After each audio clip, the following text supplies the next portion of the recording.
Hai hai hai hai, ketemu lagi nih dengan Kak Elia.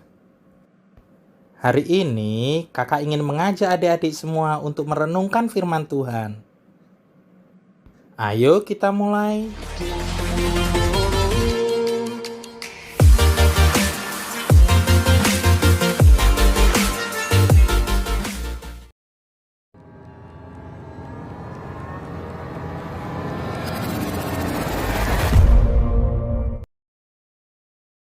Shalom adik-adik semuanya.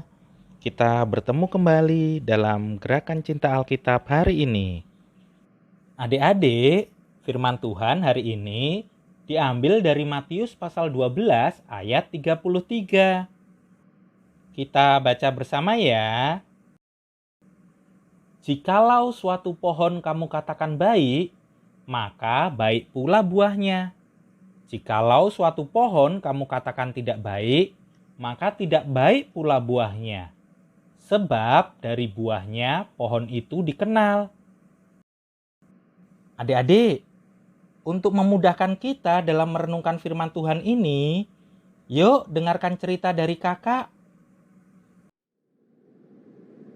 Adik-adik, nasi adalah makanan pokok dan utama di Indonesia.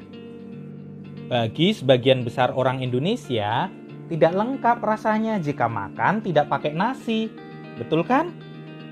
Nah, tahukah adik-adik dari mana nasi yang sehari-hari adik makan itu berasal? Betul, nasi itu sebelum dimasak adalah berupa beras. Dan beras itu berasal dari tumbuhan padi. Adik-adik, apakah adik-adik pernah melihat tumbuhan padi?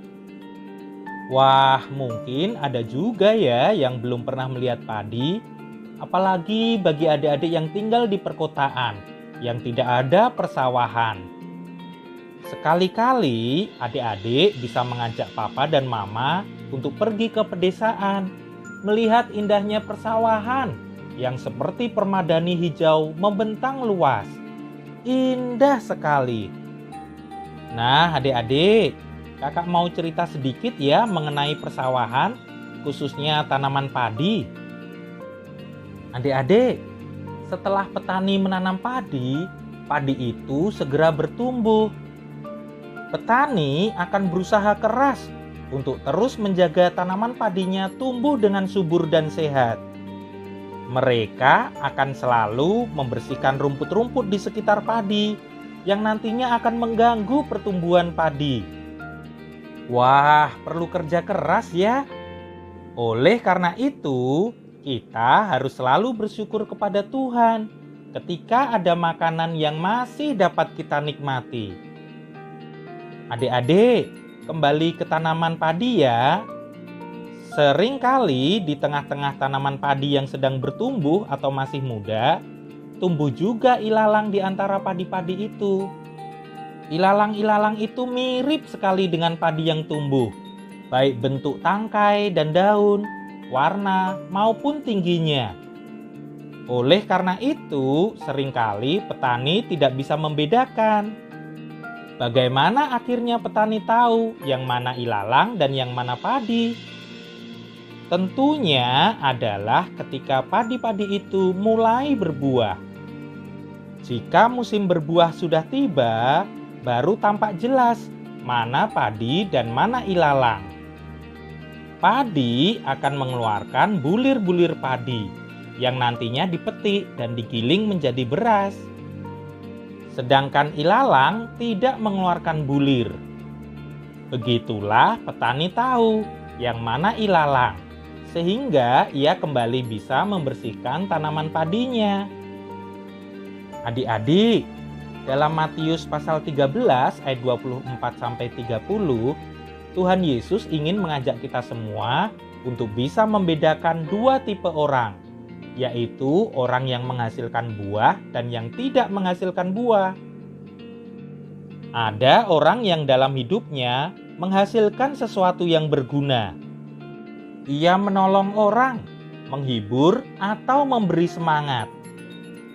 Ada juga orang yang hidupnya hanya untuk kesenangan dirinya sendiri, tidak peduli apakah yang dilakukannya itu berguna atau tidak. Jika ia senang mengganggu orang lain, maka ia akan mengganggu. Jika ia senang mengejek, maka ia akan mengejek.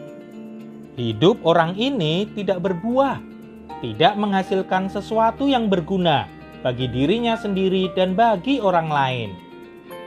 Nah, adik-adik, apakah adik-adik termasuk orang yang berbuah atau yang tidak berbuah? Yuk, kakak mengajak adik-adik untuk menjadi anak-anak yang terus menghasilkan buah yang baik, yang bisa dinikmati orang lain. Pastikan setiap hal yang adik-adik lakukan adalah hal yang berguna bagi diri sendiri dan bagi orang lain. Haleluya! Adik-adik, yuk kita tutup dalam doa. Tuhan Yesus, ajar aku untuk selalu menghasilkan buah yang baik dalam hidupku, sehingga namamu dapat aku muliakan. Amin.